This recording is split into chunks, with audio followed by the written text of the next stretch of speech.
job, brother. Okay, thank you. And Marty's coming in right as you're finishing up with that. All right, so like I said, we're going to continue on with a study of the name. For a long time, you guys, I thought his name was God, growing up. And so I can remember when I started learning that it was not his name. An interesting word. There's Marty again. She must have got kicked out. Anyway, I did this whole study on the names, and what I found was remarkable. What I wanted to share with you before we got into that was this from Nehemiah Gordon, a really good interview that I just saw him in. Hang tight. Where's it at? There it is. All right. So he brings up a lot of good points in that, and we're going to learn something on the name tonight. Here we go.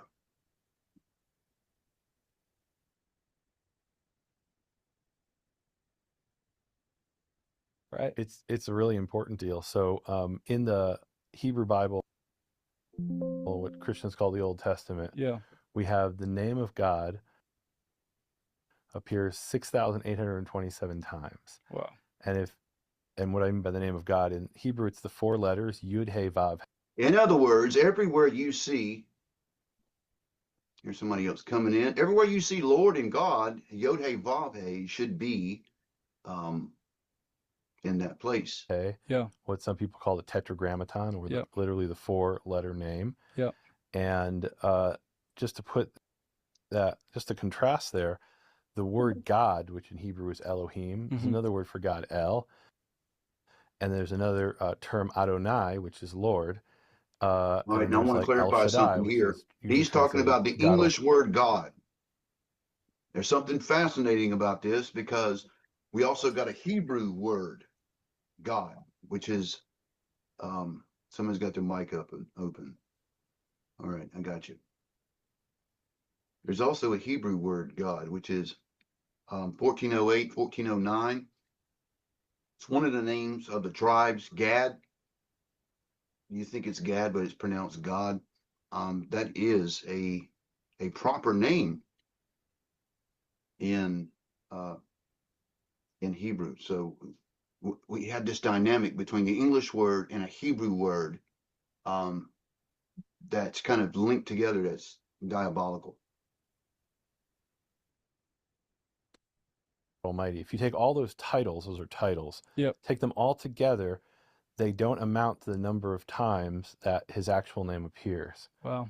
And that's kind of mind-blowing that his name appears, the name Yud He Vav He appears probably at least twice as many times as all of the other titles combined. Yeah. And what's so powerful for me as a Jew about that name is that, first of all, when Moses says to God, he's like, okay, I'm going to go to the people and say, God has sent me. What name should I tell them? That's in Exodus 3. Mm. And he first answers. Does he say what name, or does he say, who should I say sent me?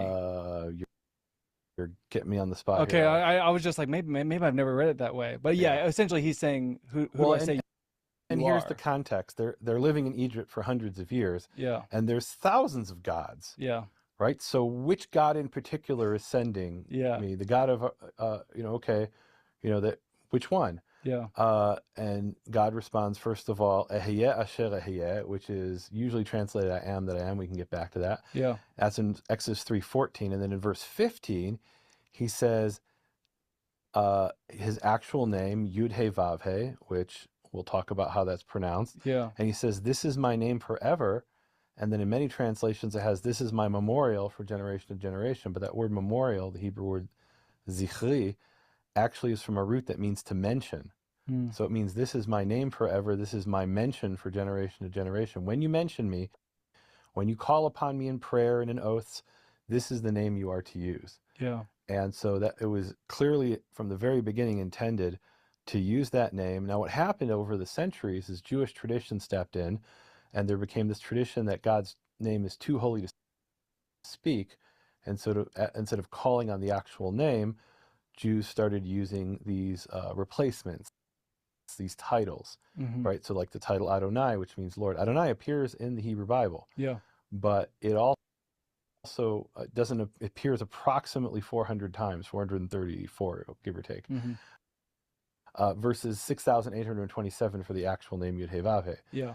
So the intention was that we would call on his name. And in fact, there's this beautiful report we have in the Mishnah, which is the writings of the ancient rabbis, where they talk about how there was a practice of ancient Israel to greet people in the name.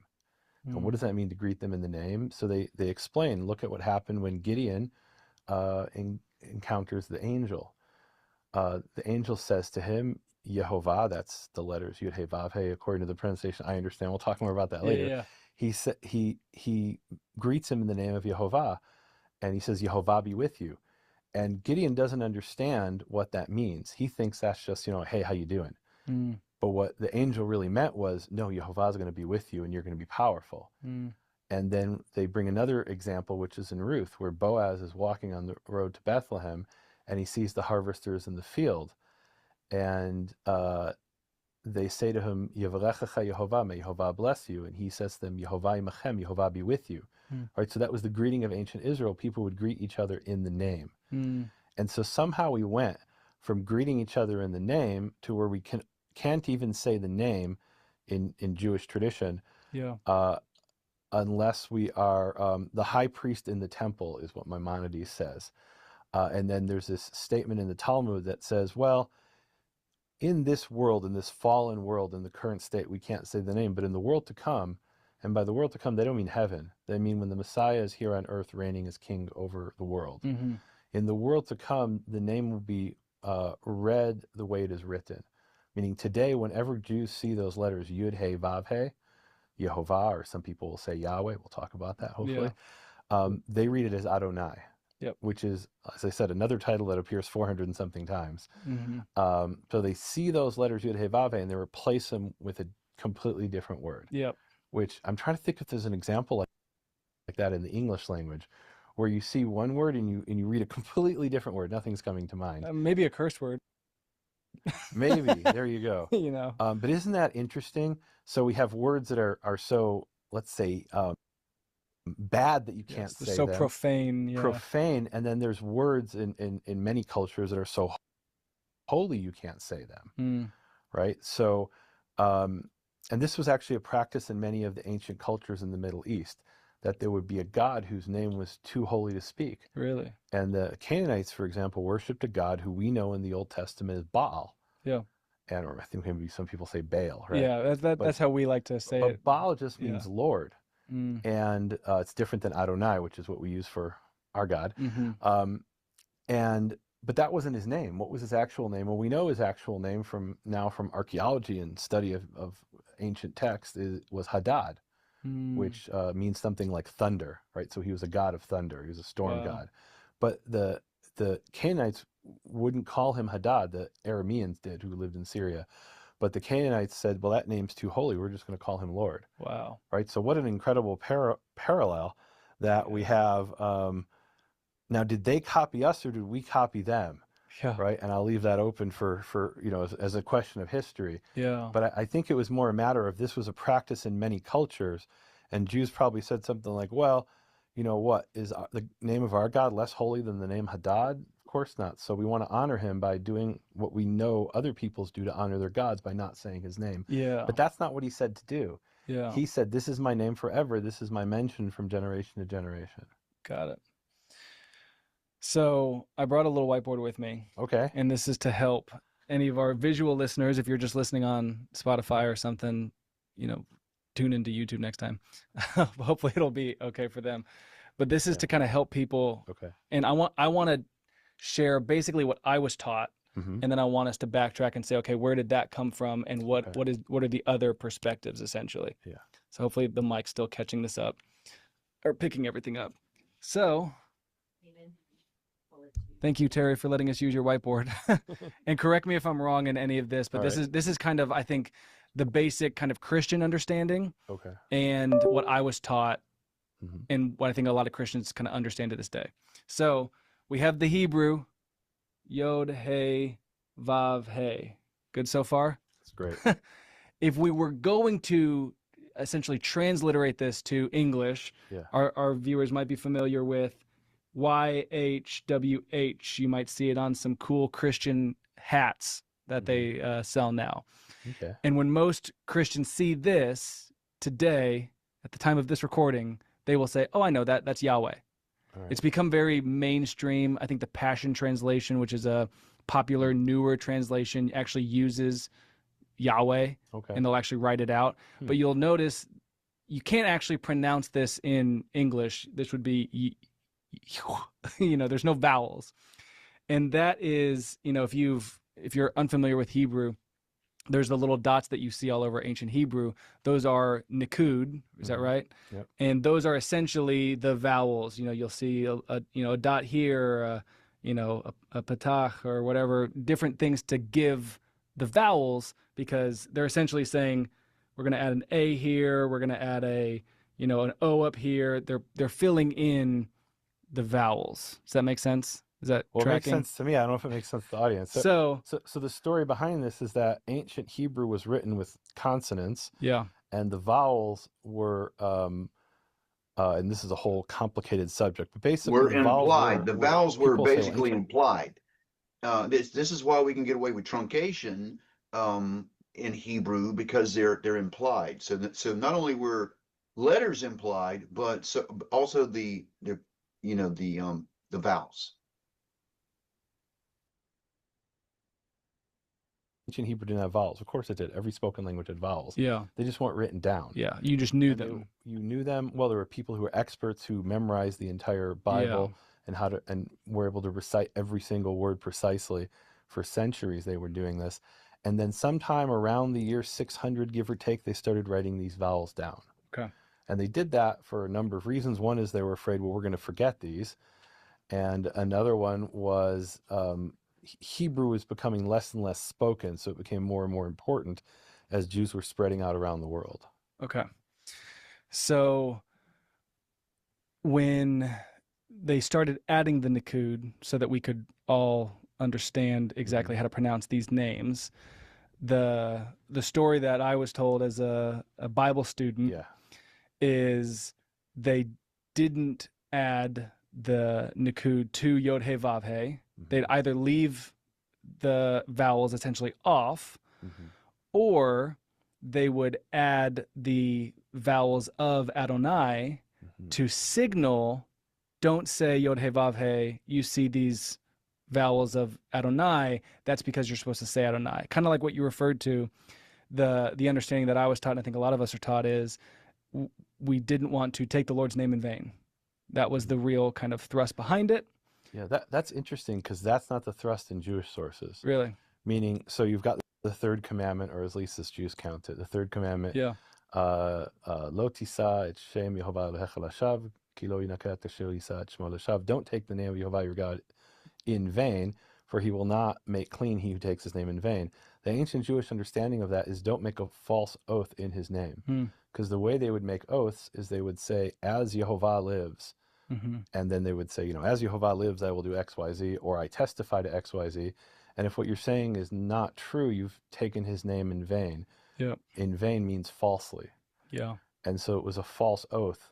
And that's the ancient Jewish understanding of that. Now, later Jews, much, much later, start to say, okay, it means to say the name without good reason. But the earlier sources don't have that at all. And I think it's ironic that that's the Christian understanding, that it's so this is okay. This is an outsider's perspective. Yeah. But I've encountered a lot of Christians who, when they hear somebody say the word, and I'm not knocking this, I'm just saying, understand from a Jewish perspective how alien this is. They think if you say something like, "Oh my God," you're taking the name of the God in vain. From a Jewish perspective, that's not taking his. Well, that's, first of all, it's not his name. Yeah, exactly. That's a title. Yeah. But that's taking his name means to speak it falsely. And so so I think it's interesting. Some Christians become very legalistic. Yeah. Totally. And say, oh no, you can't say that, and you're a bad person if you say that. Yeah. And Jews hear that and they're like, But by the way, a lot of people think that if you say GD, I'm not going to say that now, but they think that's taken his name in vain, and it's not at all. I have no idea what you're talking about. Yeah. Well, it reveals the lack of Jewish foundation that most of us Christians have. We've separated ourselves so aggressively from anything Jewish that when we find something that is in some ways inherently Jewish, which I think you could argue the whole Bible is inherently Jewish, but something that is maybe foreign to us, we have to kind of make up our own understanding. So all that to say, to kind of circle back, the way that I was taught, and I think a lot of Christians are taught, is the Jewish people didn't want to profane the name, whether that was tied to the third commandment or not. It was so holy, so they stopped saying it out of reverence. And it seems like in later Christian traditions, we developed Jehovah, and that, from the Greek, they didn't have the y sound, they had the j sound. Well, Greek doesn't, so where the J came from is that so Martin Luther, he translates the Bible into German, and then the English versions are based on this German, and in German the J was pronounced y, and actually in English it was pronounced y as well. Like if you look at the original 1611 King James version, and this is interesting, when I say the original, people are like, oh, I went to Bible Hub and I got the King James. Well, that's not the one from 1611. Okay. And the differences aren't major, but there are some differences. University of Pennsylvania has a high-resolution scan online of the original 1611, and there you can see the name YHWH usually is translated as Lord in all caps, but 7 times it's written, actually I believe it's 6 times it's written Jehovah, and 1 time it's written Yehovah with an I. Now, as far as I know, and I'm not an expert in English, I can barely speak the language, all 7 times they would have pronounced that something like Yehovah. And that was because they understood that first letter in Hebrew was a y. Over time, the pronunciation of that letter changed, right? So the same text in English was then pronounced differently. But in German to this day, if you were to write Jehovah, Jehovah, they would pronounce it Yehovah. Well, and it's weird that we pronounce it, Israel instead of Yisrael, right? Or Jisrael, because if we're going to take the y and make it a j. Well, so this is interesting. There's a place in the Bible called Jezreel.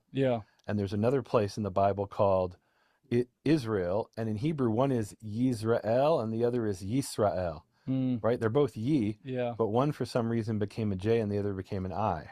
And then we added the S at the end of Jesus because all Greek names ended with S, right? Or like the Augustus, Octavius, not all names, but Julius. You have names like, well, this is an interesting example. We have the Jewish historian Josephus, which is in Greek Josephus, but in Hebrew it's Yosef. So where'd the us come from? Because that's a style of names in Greek ending in us. Maybe not all names, but many names end in us. Okay. And so Yeshua, which was the Hebrew name of what became Jesus, in Greek was, well, the Greeks didn't have a sh sound, so Yeshua, and they didn't have the ayin sound either, so that became Yesu and then Jesus. And for example, Joshua, the son of Nun, in the ancient Greek translation of the Old Testament, what's called the Septuagint, the Torah portion was translated around 250 BCE in Egypt when they were making the Library of Alexandria. That's a story anyway. It's more or less probably true. And there they write Joshua's name, which in Hebrew is Yehoshua.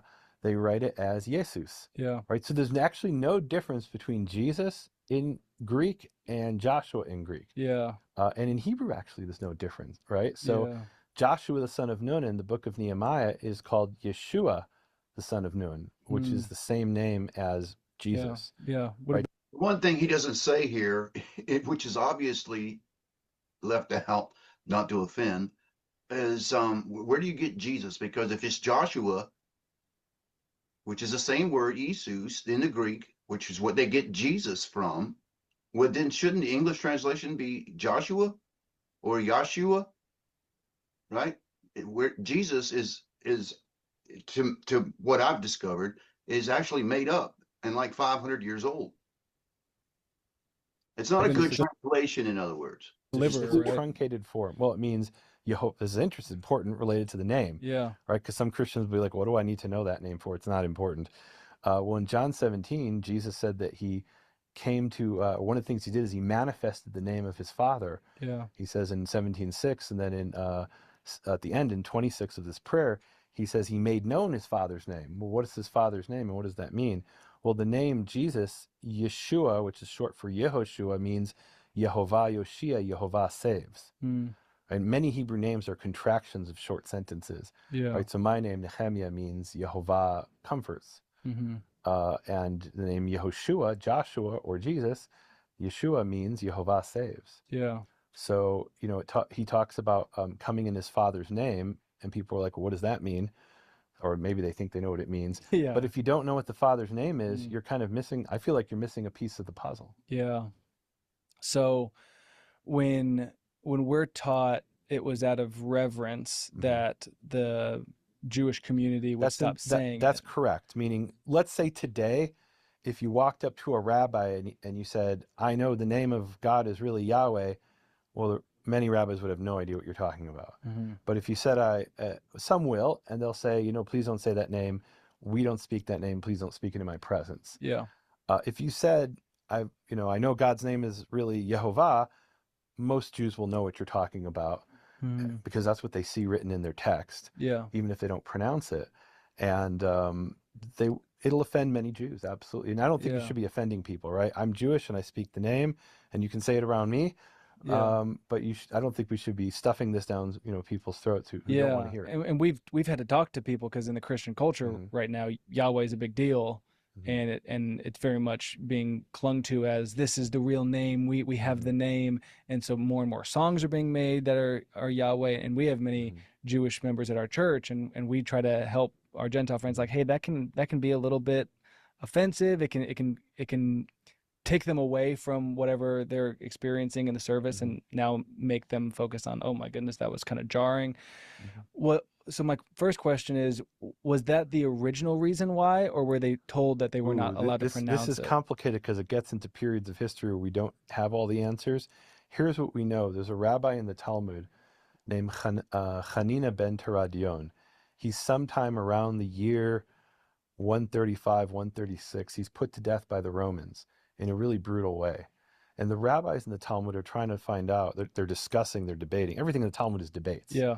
Right? It's this dialogue that went on for about 5 centuries. Yeah. And they're asking the question, why was he so brutally executed? And one of their explanations is, well, he used to speak the name the way it is written. What does that mean, the way it is? How else would you speak it? Yeah. Well, so the tradition by that time, by 135, 136 AD, was when you see the letters Yud He Vav He, you pronounce it Adonai, Mhm. Lord. You don't pronounce it the way it's written. And the tradition was, in the world to come, when the Messiah is reigning here on earth, we'll speak it the way it's written. They didn't think that would be 2,000 years later, and we'd still be waiting Yeah. for the Messiah to reign as king on earth, as a flesh and blood king over the world, with world peace, as Isaiah 2 describes. Yeah. They probably thought it would be a few years, Yeah. as longer than they thought. So what we learned from that is, wait a minute, there's Jews in the 2nd century AD who are speaking the name the way it is written, and these rabbis are saying, well, in this case, that led to him being executed in a very bad way, or a very brutal way. And so first of all, you can take away from that it was unusual in the 2nd century. Yeah. But there were people who were still doing it and remembered how to pronounce it. And then they go into all kinds of complicated explanations. I don't want to get into too much detail. Yeah. But basically, the name was being abused by Jews for magical purposes.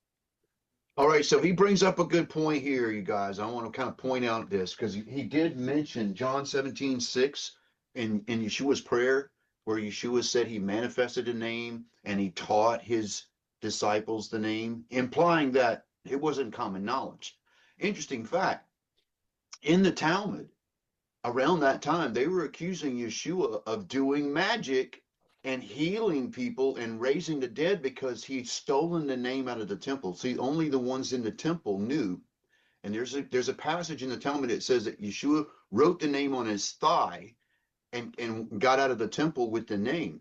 And that's how he was doing it. He was doing magic. Okay. That is not the case. We obviously know that. But he was healing in the Father's name. He wasn't calling on himself.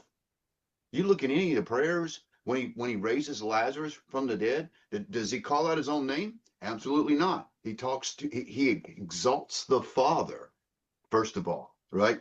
So this is where what he's talking about here, that they were accusing Jews of doing magic, doing like healings and things in the name YHWH. And they say, well, he had to speak it because people use the name in magic. And how do you know what magic is if you've never heard the name? Right? If you mispronounce the name in magic, it doesn't have any effect. So this rabbi was teaching his students, if you hear somebody say it in this way, don't worry about it. That's not really the name. But if you hear him say it this way, they've sinned, and you should condemn that. Yeah. So so we learned that, wait a minute, okay, there's Jews who are abusing it in magic, and there's rabbis who are saying it, but only in a very limited context of teaching people what magic sounds like, so you don't do it. Yeah. And then we have a statement in the Mishnah where it says all Jews have a portion in the world to come. And again, for the rabbis of the Mishnah, the world to come isn't heaven. Yeah. It's here on earth. Yeah. It's a restored earth, essentially. It's a restored, it's a new heaven and new earth in the resurrection, something like that in rabbinical thought. Yeah. Under the reign of the King Messiah, who's a flesh and blood king, descended from David. Yep. And some people will have a portion in that world and some won't. And they say all Jews have a portion in the world to come, except the following. And then there's a list of exceptions. And one of those exceptions in the Mishnah is those who pronounce the name according to its letters. Meaning by the time that was written, probably in the 2nd century AD, that portion of the Mishnah, or certainly based on the names of the people, it's Rabbi Akiva's mentioned there, and people we know who lived around, who were killed by the Romans during the Hadrianic persecutions. Yeah. Right, so around the year 135. So by that time, there is this idea you shouldn't speak the name the way it's written because you'll forfeit your portion in the world to come. But if you look at the context in which they're saying that, it's specifically in the context of magic. Got it. So this, right, later it's expanded to any speaking the name the way it is written. But the original context was if someone is wounded, they would speak the verse, I am Yehovah, your healer. And that's where they say one who speaks the name the way it is written has no portion in the world to come, in saying that as sort of like an incantation, right? Which is interesting because Christians heal in the name today, many Christians. Yeah. But from the perspective of the rabbis in the 2nd century, if you heal in the name YHWH, that it can be a prayer, no doubt. Yeah. But it can also be a magical incantation, and that's forbidden according to the Torah as they understood it. Wow. Yeah. You guys So at understand? the foundation. You guys understand that? So, like, even if you call on Jesus and all that kind of stuff, into Judaism, that is like incantations or magic, right? But Yeshua was absolutely calling on the Father's name. And we are taught in Christianity to call on Jesus, right? So, anyway, it's interesting to see this perspective. This is why Yeshua was accused of doing magic. It's to respect the name Yeah. from people who they perceived as abusing. But it And there wasn't are other reasons. necessarily outside persecution like the There was Romans. also outside persecution, Got right? it. Okay. Meaning part of the Hadrianic persecutions was, look, I don't know if your audience knows who Hadrian. He was the most evil Roman emperor who ever lived. And he wanted to stamp out Judaism. So here's what you need to understand. Jews in the Roman Empire had what you could call in Christian terms a special dispensation. And what did that mean? That meant everybody, to show you're a loyal citizen of the Roman Empire, needs to bring a sacrifice to the emperor. Yeah. Not for the emperor, to the emperor who is a god. And the Romans conquer, or they take over Judea. They finagle their way in 63 BCE under Pompey. Yeah. And then they gradually get more and more control over Israel. And they realize these people won't do it. And they're a good source of taxation. So we have two choices. We can kill them all, or we can make a special exemption for them. And the special exemption was, okay, you don't have to bring a sacrifice to the emperor. You can bring one for the emperor to your God. Because the Jews would probably rather die than They were dying. Yeah. And so they realized, okay, you guys just fought a war under the Maccabees against the Greeks. We see where this is going. the Romans, we just want the taxes and we want loyalty. Yeah. And if you can't bring a sacrifice to the emperor, you can bring one for the emperor. Okay. Yeah. But no other people were allowed to do that. And this is where Christians ended up being persecuted. When Christians were Jews, they were fine. Yeah. Right? They would say to them, okay, bring a sacrifice to the emperor. I can't, I'm a Jew. Okay, no problem. Yeah. Well, I believe in Jesus. I'm not a Jew. Okay, well, then you're going to die. Yeah. So a Gentile that A Gentile that wants to who believe in became a Jesus. Christian had two choices: bring a sacrifice to the emperor, or get executed. Yeah, because there was no exemption. There was no for the Jew Gentile. exemption for them. Yeah. So they're like, oh, this is not good. And Yeah. and you know that a lot of the persecutions were over that. Yeah. Not all of them. It became more complicated, right? Yeah. Being a Christian itself eventually was enough to get you persecuted. Yeah. But initially it was just really simple. If you're a Jew, you get an exemption. If you're not, you get executed or you bring the sacrifice. That's all you got to do. And the Gentile Christians, they kind of were like, no, we're a new category. Well, there's no new categories. We didn't agree to that, the Romans say. Mm. So Hadrian comes along and he says, look, this Jewish exemption, we got to do away with that. Enough. Mm. And why is it they can't just worship? They can worship their God. We have no problem with that. But they have to worship our gods as well. Right? And in the pagan mindset, that made perfect sense, right? There's lots of gods. Yeah. Right? The Romans another one. in Rome had temples to, Egyptian gods and Persian gods, and right, we're honoring all the gods. We're very respectful. Yeah. Well, but from the Jewish and the Christian perspective, that's not respectful. That's sacrilegious. Yeah. So Hadrian comes along and institutes all these measures to get Jews to stop being different, basically. Mm-hmm. That he just wanted them to assimilate. Yep. And ultimately, he wanted them to bring sacrifices to him Yeah. and to his gods to show their loyalty. And one of the persecutions, we're told, is that the Romans forbade speaking the name. Okay. Right? So you have this convergence of two. There's an internal factor that people are abusing it in magic, or what Jews considered magic, and healing and things like that. And then the external factor is Roman persecution. And the rabbis said, well, we'll do it in the world to come. That'll be like 3 years from now, right? I mean, 50 years They're like, from we now. got to be close. Right, Yeah. we're definitely close. Yeah. Right, and there were good reasons they thought it was close. Yeah. Meaning from their perspective. Totally. And, well, it turned out that didn't happen the way that we thought. And that happened in early Christianity as well. I think the New Testament authors were like, it's got to be like in a couple weeks. Like. Famously, Paul is struggling with this idea of the dead in Christ, right? Which people who have died before Jesus came back. Yeah. And people are like, what's going on? We thought it was going to be really soon. Yeah. Like, this isn't what we signed up for. Yeah. And he's, there's some profound teachings he has there, where like, saying, hey guys, slow down. This might not be what you expected. Yeah, totally. So Jews were faced with a very similar, especially after the Bar Kokhba revolt, which is, right, so the temple's destroyed in 70 AD, Mm-hmm. but then the Bar Kokhba revolt is the Jews rise up and they anoint a Messiah, Simon Bar Kokhba. Yeah. What does that mean? They anoint him. They proclaim that he is the king of Israel. Yeah. And Akiva was big in that too, right? Rabbi Akiva thought he proclaimed him the king of Israel. Yeah. And in what sense was he king of Israel? Well, he defeated the Roman army. That was the Jewish expectation. Yeah. Right? It's like they say in Luke 24, they're walking on the road to Emmaus and they're sad. And Jesus, who they don't know who he is, Yeah.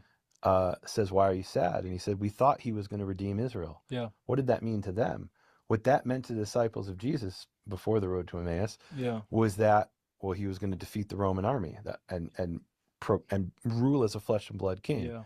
And then a new thing is revealed to them in Luke 24, right? Yeah. But up until that, I mean, the other Jews still can, to this day, have that expectation. Well, it's like what the disciples asked even the resurrected Jesus, which is, are you now going to establish your throne in Jerusalem? Like, what are we waiting for? yeah, why? Right? If you can do this, why are you not defeating the Romans? It would have been mind-boggling for them that wouldn't be the next step. It was definitely mind-boggling. Right? Yeah. It basically says that in the New Testament. Yeah. That this is a big shock. Hey, the world's not going to go as you thought it would.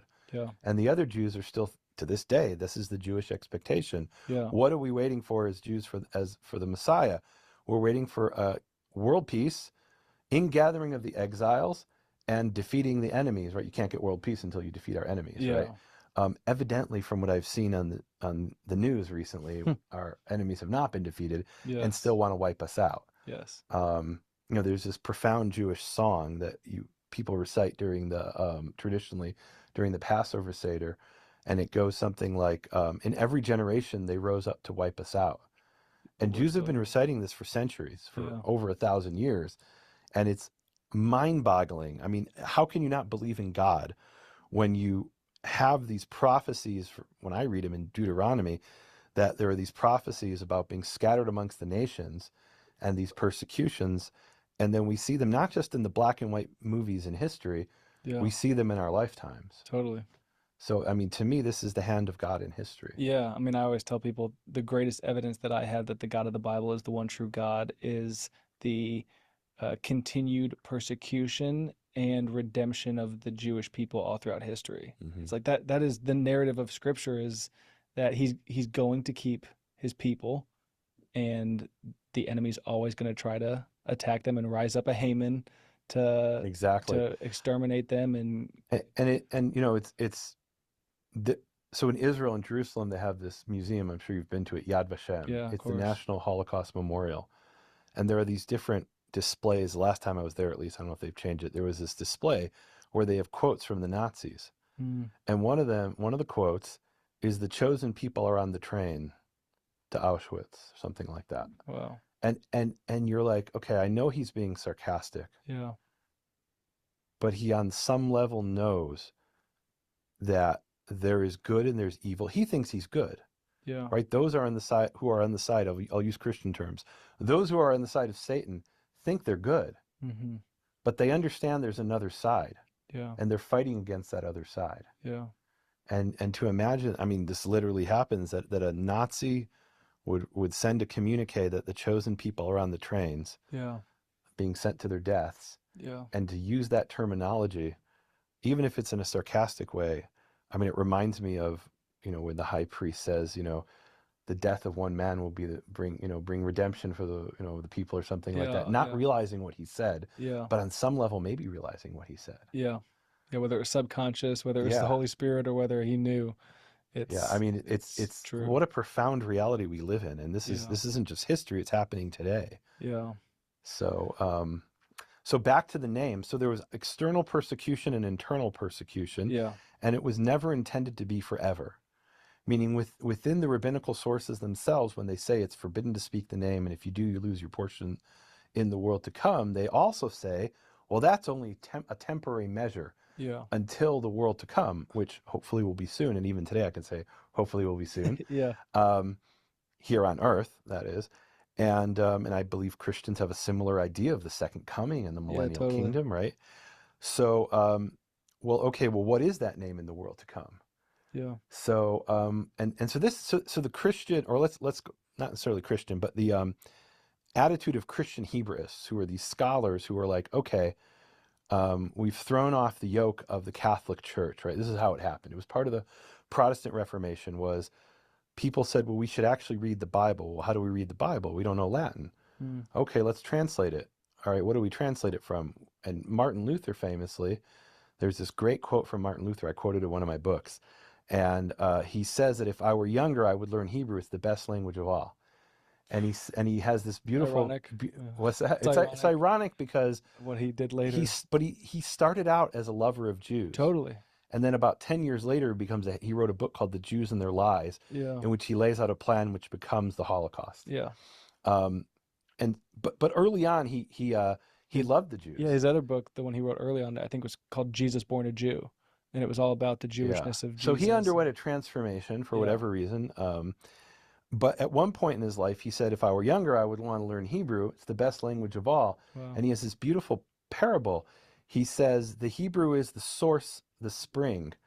And I hope I'm getting this right. I think he says the Greek is the river that flows from the spring, and Latin is a downstream puddle. Wow. Right. And that makes you wonder, okay, then what's German for him and English for us. English for us, right? Yeah. So the Protestant reformers understood they needed to get back to the sources, and they started learning Hebrew. Not Martin Luther per se. Yeah. He knew a little bit of Hebrew. Yeah. But there were people even in his time who started to study Hebrew systematically. And at first they're learning from Jews, but eventually they developed what becomes the modern academic study over centuries of the Hebrew language. And when I went to the Hebrew University of Jerusalem, we studied the writings of a Christian Hebraist, Wilhelm Gesenius, who is one of the great, really, scholars, one of the people who really established Hebrew linguistics biblical Hebrew linguistics as a study. Okay. And so for centuries, the Christians are trying to figure out what are the rules of Hebrew and how do we pronounce that name? How do we pronounce the name Yud-Heh-Vav-Heh? And they debate this for centuries. And there's this great quote in the, I believe it's in the 1600s. It's a Christian in England, and he said the pronunciation of that name is the anvil upon which everybody beats their hammer. Right? Everybody's got an opinion, and we just don't know. Now, why don't we know? We don't know because the Jews stopped pronouncing it, and the Jews themselves don't know how to pronounce it. Right? This is their and they quote in particular Moses Maimonides, who was a rabbi in the 12th century. He died in 1204 in Egypt, right? So the beginning of the 13th century, and he makes this statement that, well, how do we pronounce that name? That name is basically, he says something to the effect of it's a secret, and you don't know what the vowels are because the vowels of the name are not the vowels of that name, to the vowels of Adonai. Right? That's basically the gist of what he says. Yeah. And if those are the vowels, and there is a precedent for that we can go into if you want, that there are certain words, you can call them euphemisms, right? What's a euphemism? It's instead of saying a bad word, I say a good word, right? I'll say, oh my goodness, instead of oh my God, right? Yeah. Now, God's not a bad word. Or Adam knew his wife. Wink, wink, right? Isn't that a So there's an euphemism? example in biblical Hebrew of Yeah. a euphemism. Yeah. Right. That's a great example. Adam knew his wife. Right. Yeah. It's new in an intimate sense, but it means they had relations. Yeah. Even relations. That's a euphemism. Exactly. They had sex. Right? Yes. Exactly. I explained one euphemism with another euphemism. Yeah. So there are euphemisms in the Hebrew Bible, meaning there are words written in the Hebrew text. If you take a Torah scroll out of the ark in the synagogue, and you scroll to certain verses, you'll find there's a word that's written one way, but when they read it a different way. Really? Yeah. Other than 100%. I didn't know that. No, not Adonai. There's other words. I can Wow. tell you what they are. They're not bad words. One of them is a bad word, which I can't say probably on this program. And instead of that word, it says the word lay, to lay with. Oh, okay. Right? And that word, the actual explicit word is there in the Hebrew text. But nobody reads it that way for obvious reasons. Yeah. But and here's the point: when they did write down the vowels in the 600s, they wrote the vowels of the way the word is read, not the way it's written. Okay. So, in other words, you'll see a word with impossible vowels, and some of them aren't euphemism; they're like linguistic, like variants, right? Yeah. So there's a word for we in Hebrew, which is anu, and that's kind of like a common word for it. And then there's the fancy word, which is anachnu. Yeah. And anachnu has more vowels than anu. And when you see that word anu in the book of Jeremiah, it only appears once in the entire Hebrew Bible. It has the vowels of the fancy word, but those vowels are impossible. It has 5 vowels for a 2-syllable word. So what's going on there, right?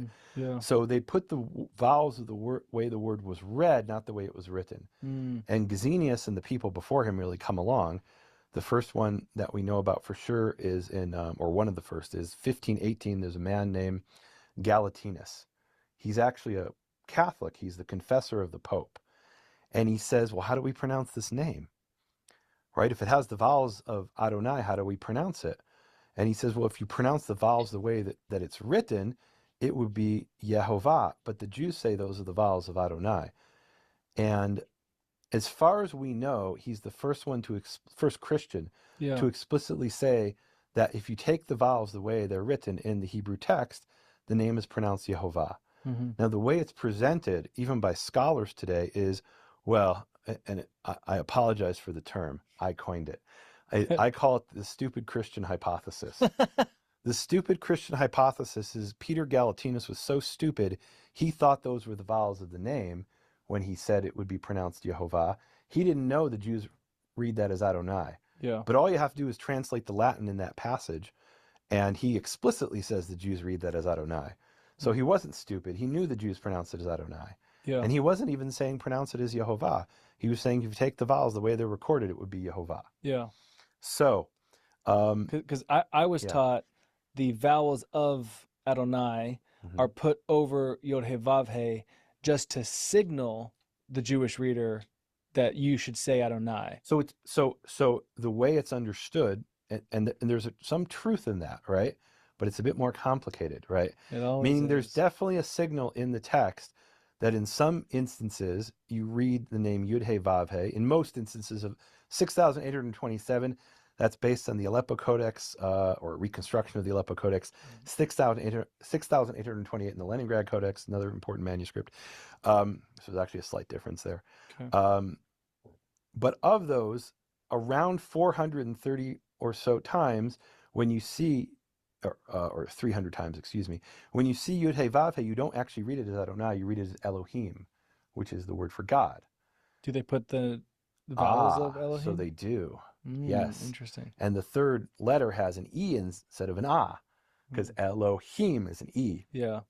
So that's signaling to the reader, read these 300 or so instances as Elohim and read these other instances as Adonai, right? Okay. No one disputes that there's a signaling to the reader.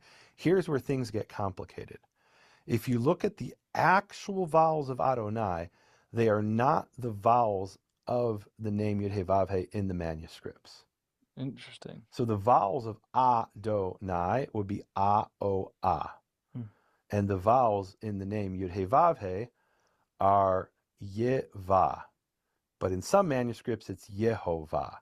But in when I can't say no manuscripts, because I found a few manuscripts where it does have the actual vowels of Adonai, and that's what scholars call the exception that teaches the rule, right? So if the scribes wanted to write the vowels of Adonai, they knew how to do it. How do I know that? Because sometimes they did, Yeah. right? In a handful of manuscripts they did. Okay. But in most manuscripts there's different vowels. And if you look at what Jewish rabbis said about this, so there's this great debate that takes place in 1608 between these two rabbis. Okay. And this is something I discovered. I discovered it because I was told no Jew ever said they knew how to pronounce the name. And It was told that? I was told that. Oh, you were told and that. Okay. I thought that. I taught that. Yeah. The Jews didn't know how to pronounce. Well, here's what I taught. That no Jewish rabbi ever revealed how to pronounce the name. We only know it from the manuscripts of the Bible. I taught that. Okay. The rabbis did know, and how do I know they knew? Because in the Talmud, when it says you're not allowed to speak the name, it also says that rabbis would teach the name to their disciples once every 7 years. So they knew it, but they were not saying it. They were saying it in secret once every 7 years as part of some ceremony of transmitting the name so the knowledge wouldn't be lost. Yeah. And Maimonides doesn't actually say no one knows how to pronounce the name. This passage that the Christian Hebraists are quoting from Maimonides just says most people don't know how to pronounce the name. He doesn't say no one knows. Got it. Right? Did he know? I don't know if he knew or not. Yeah. He probably didn't know. But there were people who did know. And there are these rabbis who I found, I have a teaching called 10 Rabbis Speak on the Name, and it turns out there's more than 10. But there's a debate in 1608 between these two rabbis. They're sending letters to each other and debating a certain point. They're actually debating how to pronounce the word Adonai, which means Lord. Yeah. Right? Because even that is debated. But what they agree on is those vowels in Yud-He-Vav-He are the vowels of the name itself. And the one rabbi says, well, those vowels are for the world to come. When the Messiah reigns here on earth as a flesh and blood king, Jews will pronounce that name, Yehovah. Right? He names the vowels, Shvach Olam Kamat, those are the names of the vowels. Yeah. And the other rabbi says, no, those vowels are now because they're the same vowels as Adonai, which he believed was supposed to be pronounced Edonai, right? But so, in other words, the other rabbi was saying, no, those are the vowels both of that name, Yud-He-Vav-He, and the title. Right? When you say Adonai, you're wrong. That's not how to pronounce it, or at least in certain instances, let's say. So, but they're agreeing that the vowels of the name Yud-He-Vav-He are Yehovah, which is really interesting because it's a fact. And when I do the teaching, I tell the audience, say fact, say common knowledge, the vowels of the name Yud-He-Vav-He are the vowels of Adonai. But in fact, those are not the vowels, number one. And number two, there are Jewish rabbis who knew and believed. You could say they were wrong. So here's a fact, right? Yeah. They believed that those vowels, Yehovah, were the actual vowels of that name. Now, where do we get Yahweh? Ooh, that's interesting. So there is a Christian church father named Theodoret of Cyrus, and he is in the 5th century AD. Okay. And he says the Jews pronounce the Tetragrammaton Ayah, and the Samaritans pronounce it Yahweh. And scholars, Christian Hebraists, saw this and they said, okay, the Jews didn't know how to pronounce it, and they didn't pronounce it, right? Because what's Aya? There's no A in the name Yud-Heh-Vav-Heh, Yeah. right? So that's probably Ehyeh, I will be or I am. But the Samaritans, well, they didn't have a prohibition to speak the name, so they must have been pronouncing it Yahweh. And what is Yahweh in Hebrew? Yahweh, well, in ancient Hebrew, it's believed it wouldn't have been Yahweh, it would have been Yahweh, right? The H would be pronounced Yahweh. Yeah. And that's, so in other words, that's a reconstruction from a Christian church father in the 5th century, quoting a Samaritan, and then reconstructing back into actual Hebrew what a Samaritan would have meant, right? So there's a lot of steps here. Yeah, right? we jumped through a lot of telephone. hoops. Right. One of the problems is the Samaritans stopped speaking the name way before the Jews. Interesting. Yeah, so the Samaritans actually don't speak the name. They call God Shema, which is Aramaic for the name. So when they read in the Ten Commandments, where God says, Anochi Yehovah Elohecha shehotziticha me'eretz Mitzrayim, I am Yehovah your God who brought you out of the land of Egypt, they read the name Yud-Heh-Vav-Heh. And by the way, they don't pronounce the letters Yud-Heh-Vav-Heh, because the Vav they pronounce as a B, which is interesting. That shows they didn't pronounce it as a W, they pronounced it as a V. Yeah. But when they read the letters Yud-Heh-Vav-Heh, the Samaritans pronounce that as Shema, which is a replacement for the name, meaning in Aramaic, the name. It's kind of like Hashem. It's exactly Hashem, but Hashem's Hebrew, Shema is Aramaic. Got it. And there's evidence that, or it's guaranteed that by the 5th century, when Theodoret says this, they were not speaking the name. So in other words, he would have had to have some tradition going back, I don't know, hundreds of years, probably 5 or 6 centuries. In other words, he didn't hear it from the Samaritan high priest. Yeah. If he's reporting a genuine tradition, he heard it from someone who heard it from someone who heard it from someone who heard it from someone who heard it, and add that several more times from someone who heard it from the Samaritan. So it's a shaky foundation to say It's very Yahweh. shaky. And you know, we talked you about guys, I want you to pay attention to the times that he's talking about, the 5th century, so 500 years after Yeshua, right? All right, so there must have been a movement of people who were using the name or something in the beginning that started that with the rabbis, right? And I suspect it's from Yeshua. this kind of jokingly earlier. A lot of Christians will today say the Yahweh is the very breath of God. When you breathe, you say Yahweh, and so you're saying the name of God every time you breathe. Where'd that come from? I think some guy on the internet made that up. I don't know who made that up. You've heard it. Have you heard? I've heard Christians it. I say heard that like many years ago. Yeah. And the way it was presented was, well, there are certain Native American chants where they are saying something that sounds like to them like Yahweh, and it's part of a breathing process. And now I don't know if that is. I don't know anything enough about Native American. I was told this by a Native American, by the way. Got it. So I don't know if that is the source of it or not. Yeah. And his point was, But that's not a Jewish. That's not an ancient Jewish source. Not that I'm aware of. Yeah. No, the source I'm aware of is Jews are saying, and there are actually 3 different pronunciation in Jewish sources, but the most common, widespread one, and it's interesting because when they're discussing it, they're saying this is a secret, don't tell anybody, is that it's Yehovah.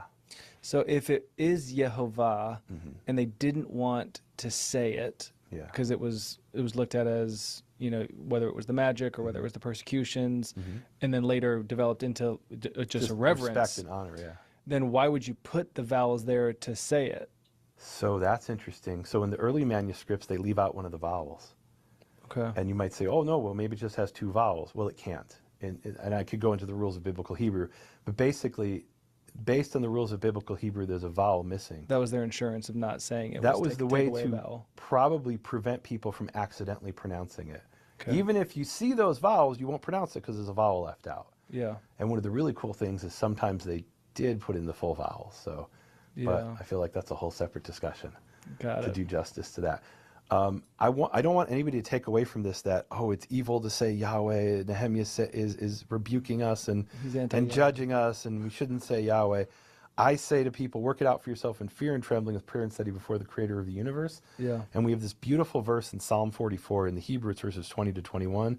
I want to say in the, or maybe it's 19 to 20, right? In the King James and the Hebrew, it's slightly different verses. But it's there around verses 20, 21, 22 in the different versions. And it's a beautiful passage. It says, it talks about the Jews being sent into exile. They're scattered among the nations. And it says, if we raise our hands to a foreign God, raise our hands and call upon the name of a foreign God, you will search it out in our hearts.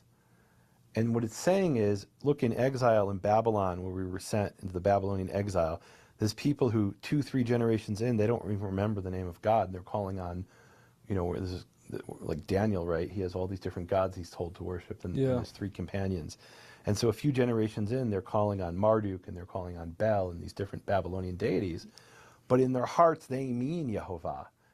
And God is that merciful, we're told there, that he can look in our hearts.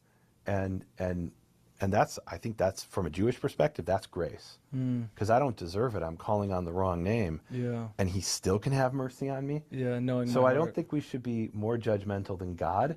At the same time, look, I'm obsessed with truth. I have autism.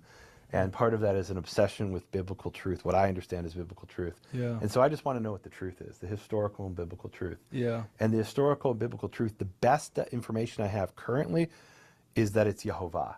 Could it be Yahweh? Sure, anything's possible. It could be, and I say jokingly to people, it could be YHWH, but it's actually not a joke. It really could be YHWH.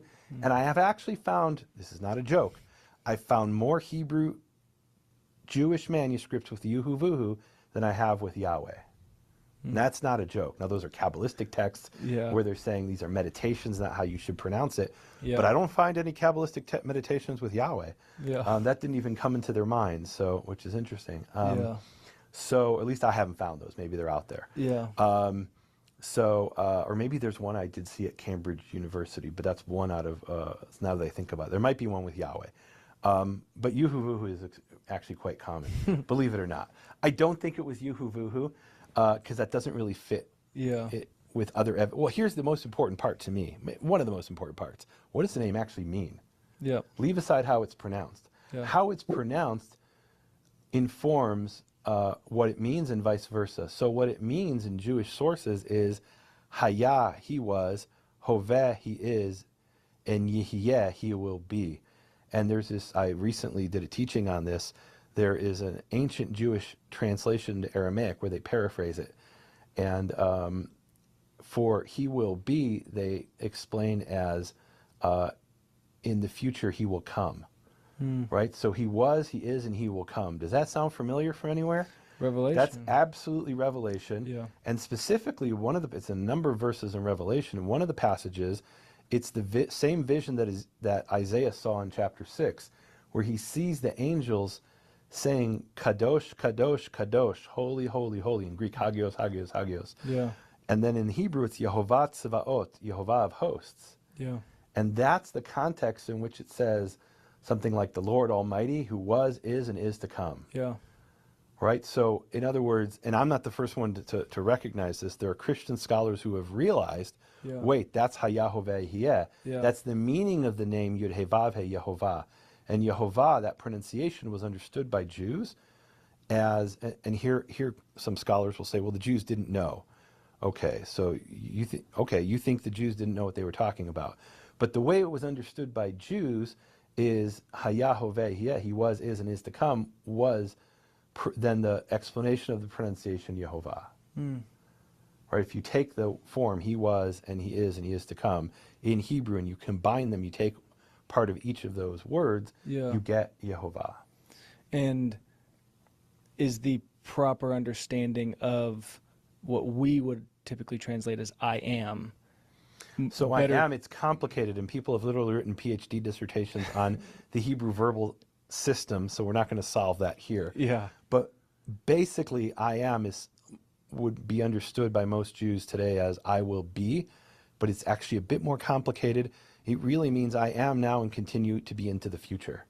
Yeah. Right? So the verbal system is complicated in biblical Hebrew. So it's not a far stretch to say the I am statement at the burning bush could be translated 100%. I am who. There's not a question that when the Hebrew it says Ehyeh, I will be, in the ancient Greek Septuagint, so here's the problem.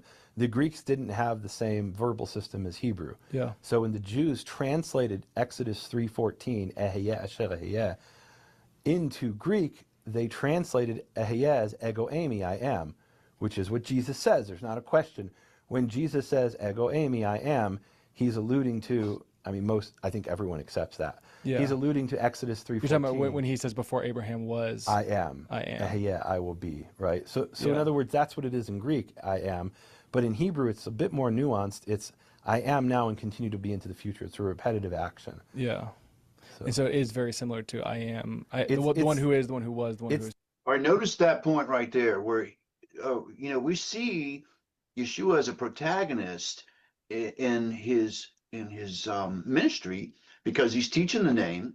He's using the name in certain ways that is inflammatory. And this is because by this time, I saw the comments earlier, they did lose the name in the Babylonian times. However, the Levites and all of those from the temple that came back with, with Ezra, they still had the name, even though the common people didn't. And as you heard, they were calling on Babylonian deities when they come back. Okay, so Yeshua gets on the scene. Most people don't know the name, right? It's only used in the temple, and he's teaching the name. He's calling on the name, doing miracles and raising the dead and stuff like that, right? So, but also when he's confronted, before Abraham was Eheyeh, he says, I am, right? He uses that word. It's an inflammatory point there. He's making a point with this name.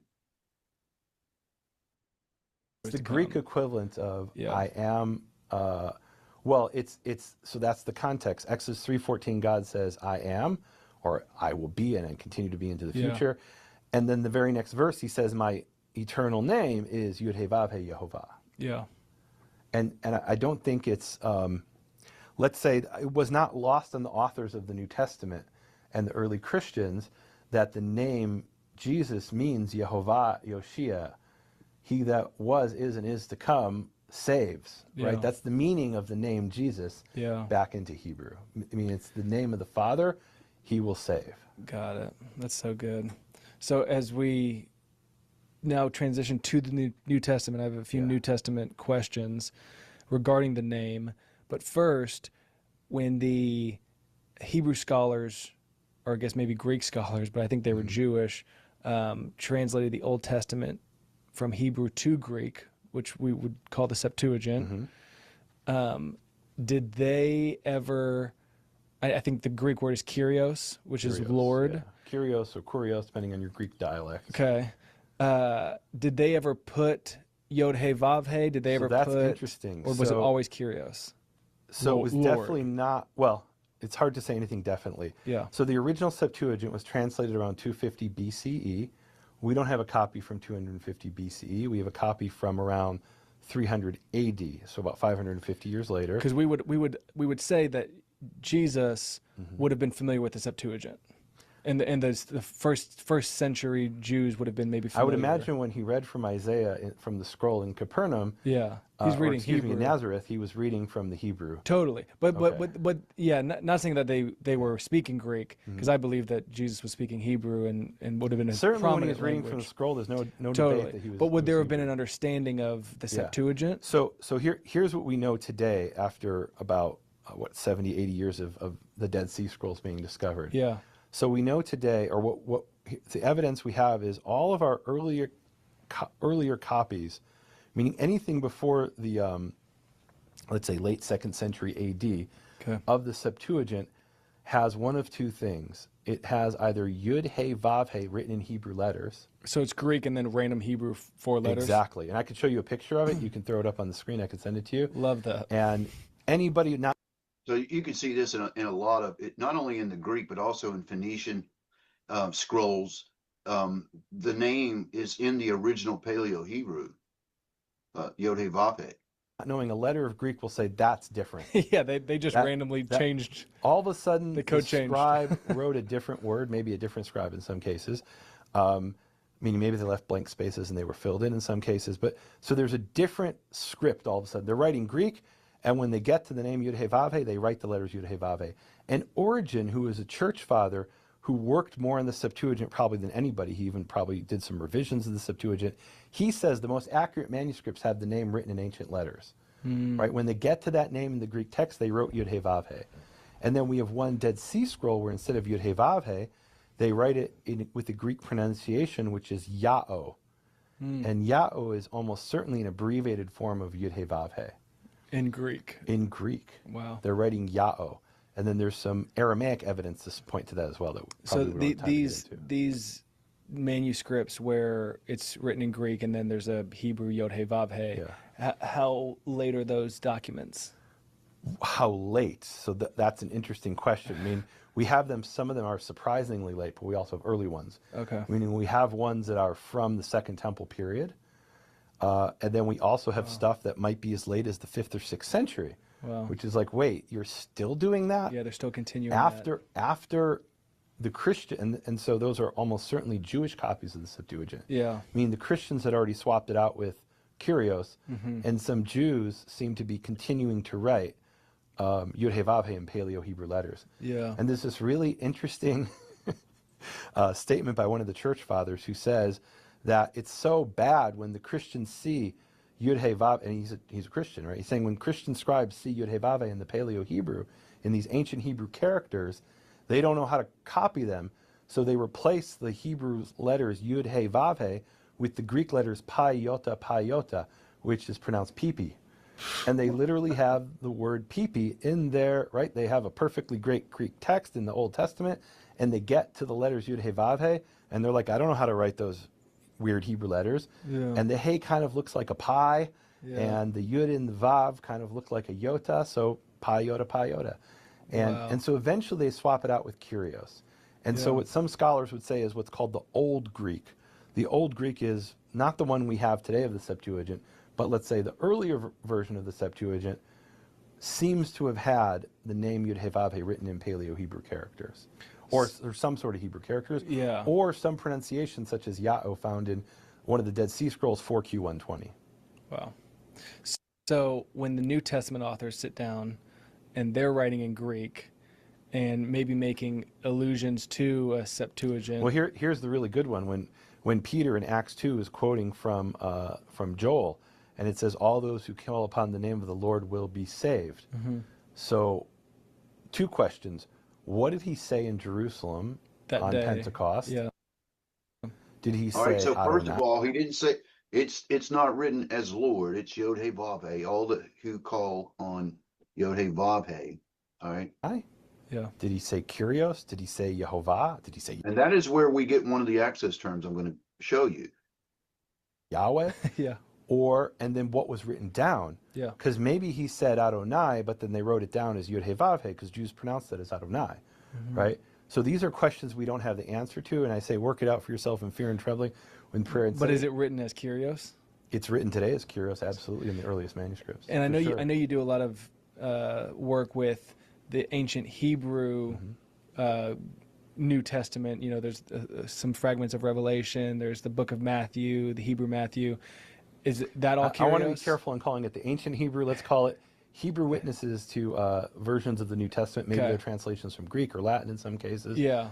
Many of those have some representation of the name in Hebrew. Some actually have the letters Yud-Heh-Vav-Heh. Really? Although those almost certainly came from Christian scribes. Yeah. Right? Meaning it could be a Christian translating from Latin or Greek and saying, well, I mean, I know obviously this would be Yud-Heh-Vav-Heh in Hebrew. Yeah. And in other instances, it will have like the letter Hey, which is how rabbis would represent the name Yud-Heh-Vav-Heh outside the Old Testament, which is like Hashem. Yeah. Right? Representing the name. Yeah. So why didn't they just write Lord?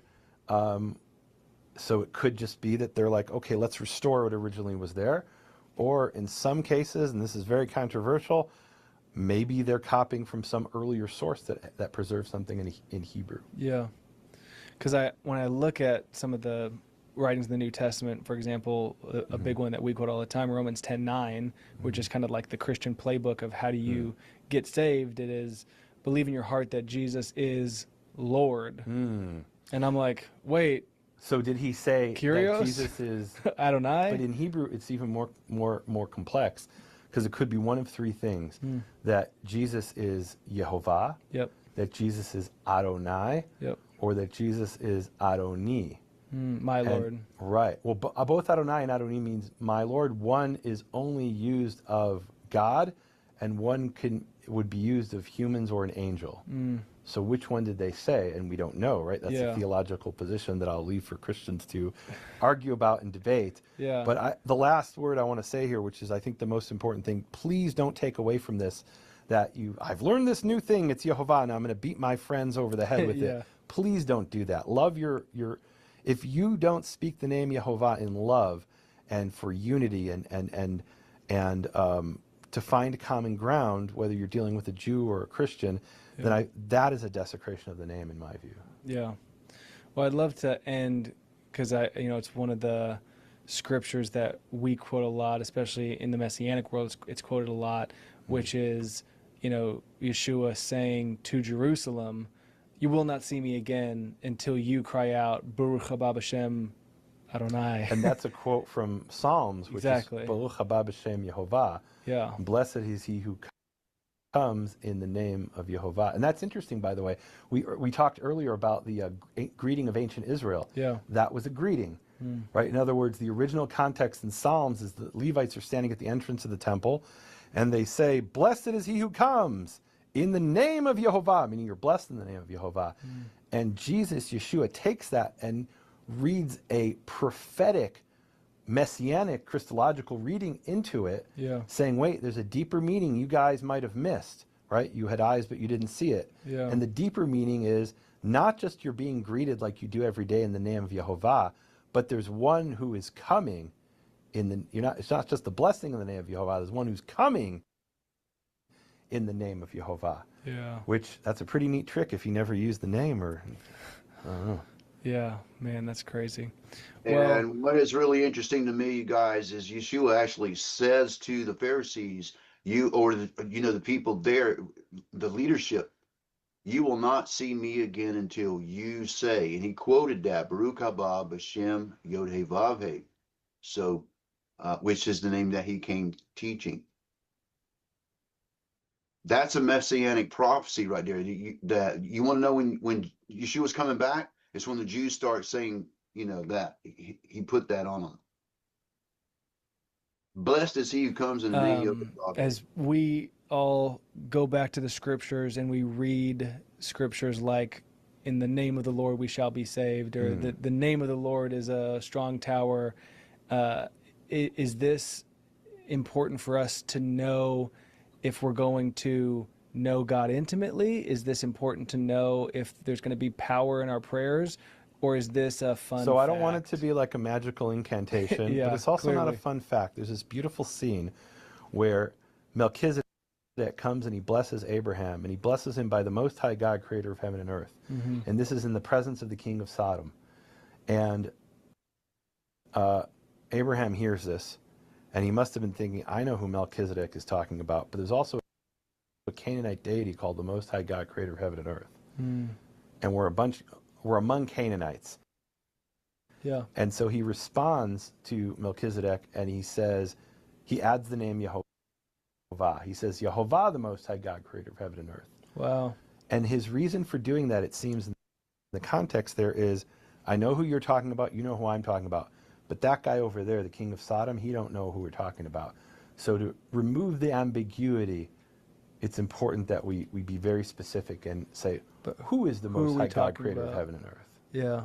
Man, that's good. Imagine if you were in a Christian denomination where they said you cannot say the name Jesus.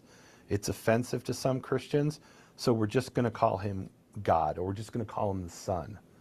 Well, there could be a lot of confusion if you're in India where they have a God, and they have gods who are son of God. Yeah.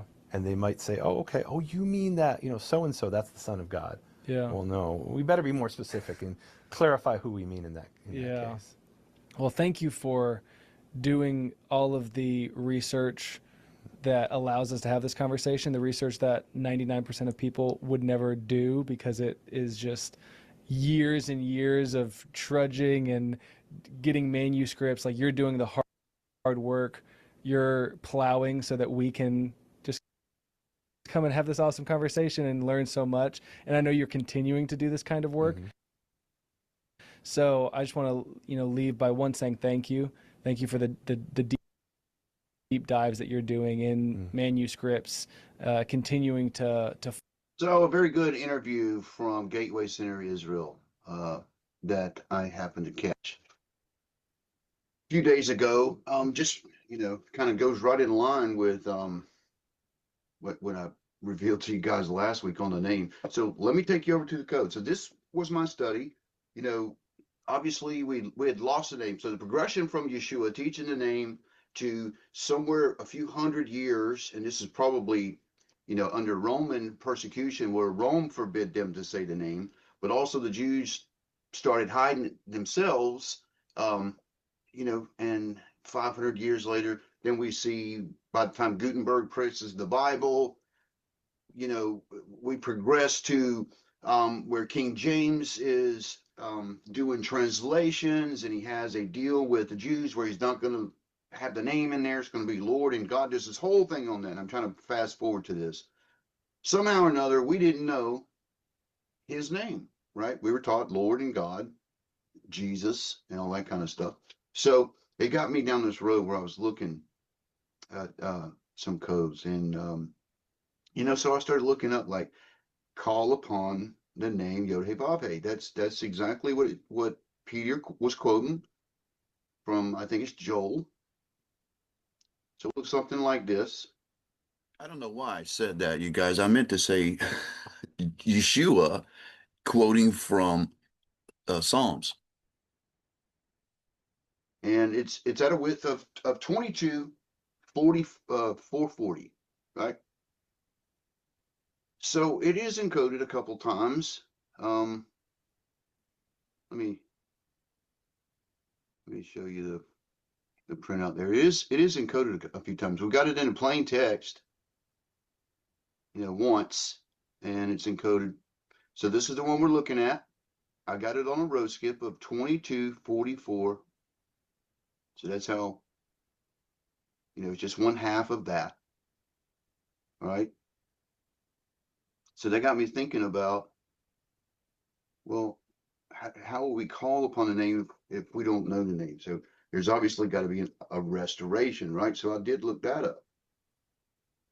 And wow,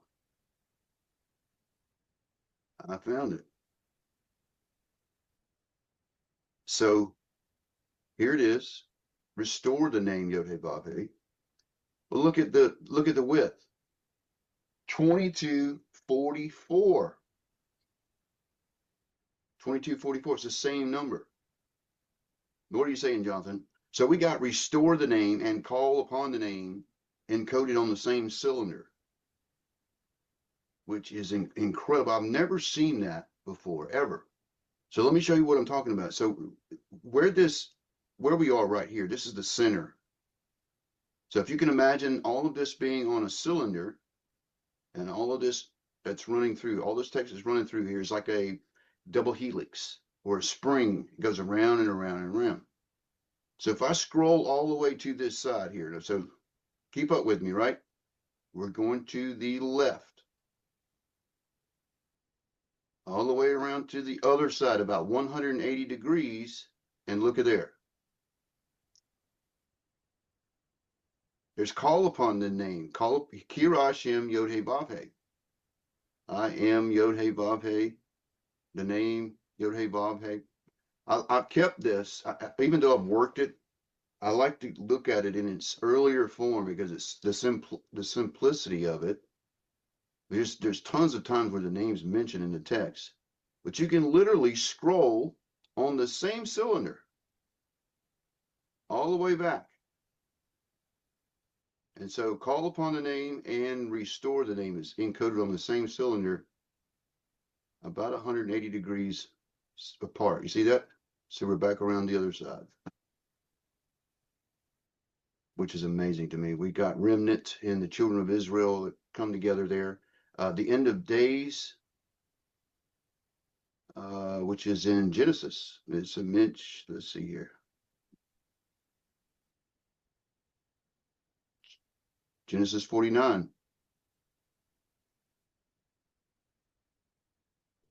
in the last days. And then I got this highlighted here, something about the name. You see the name YHWH. There are tons more. This is 1 Samuel 17:45. And this is when, all right, so this is when David is calling, he calls upon the name when he's battling Goliath, right? He says to Goliath, thou comest to me with a sword and with a spear and with a javelin, but I come to thee in the name of Jehovah Sabaoth, the Elohim of the armies of Israel, whom thou hast taunted, which is encoded there. With that, how could he call upon the name or come in the name if the name's not restored, right? This is restore the name, YHWH. I do have another workup of call upon the name with a row skip on there of 11:22. Call upon the name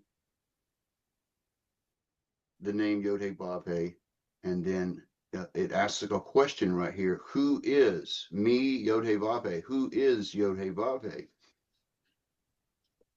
By the way, this long term, I have this also in my personal code that's in Jeremiah at a skip of 20.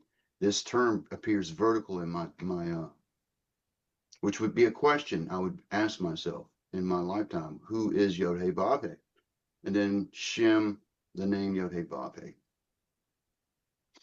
So very interesting code on the name YHWH. Jonathan, Yes. have you searched your name around the area? Actually, I did. I didn't bring it restore up. the name. I didn't bring it up, but yeah, let me show you.